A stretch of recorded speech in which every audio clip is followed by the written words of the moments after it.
এই বিষয়টি জানান, কারণ এটা ভয়ঙ্কর। সাবধান, আপনার পরিবারের সবাইকে এটা দেখতে হবে যাতে তারা সতর্ক থাকতে পারে। দেখুন কিভাবে এই বৃদ্ধা মহিলা সেখানে আছেন যিনি অসুস্থ বোধ করছেন। মেয়েটি আসছে, এখানে মেয়েটাই ফেঁসে যাবে, কারণ সে এগিয়ে যাচ্ছে। মহিলাকে এভাবে দেখে তারপর বলে, ওহ কি হয়েছে ওর? আর এখানেই সমস্যাটা, কারণ সে দয়ালু হয়ে মহিলাকে সাহায্য করতে চায়, আর মহিলা খারাপ বোধ করছে না। এমনটা নয় যে সে খারাপ বোধ করছে, সে এই পুরো চক্রান্তের অংশ। ভালো করে দেখো সে কি করে।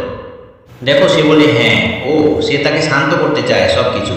সেখানেই এই লোকগুলো এই পরিস্থিতিতে সুযোগ নেয়, আর এমন একটা সময় আসে, দেখো দেখো ব্যাগে হাত ঢোকায় আর কিছু একটা নেয় আর তার দিকে ছুঁড়ে মারে। আর যখন সে ছুঁড়ে মারে তখনই মেয়েটি ফাঁদে পড়ে যায়। দেখো দেখো সে অসুস্থ হলো, তখনই ধরল। শুনুন, এখান থেকেই পরিকল্পনা। মেয়েটি তো ভেঙে পড়েছে, আর পারছে না। দ্রুত তার সাঙ্গপাঙ্গদের ডাকে এবং সোজা গাড়ির ভিতরে চলে যায়। এরপর কি হবে সেটা একমাত্র ঈশ্বরই জানেন। সুতরাং দয়া করে আপনার সমস্ত আত্মীয় স্বজনকে এই বিষয়টি জানান, কারণ এটা ভয়ঙ্কর।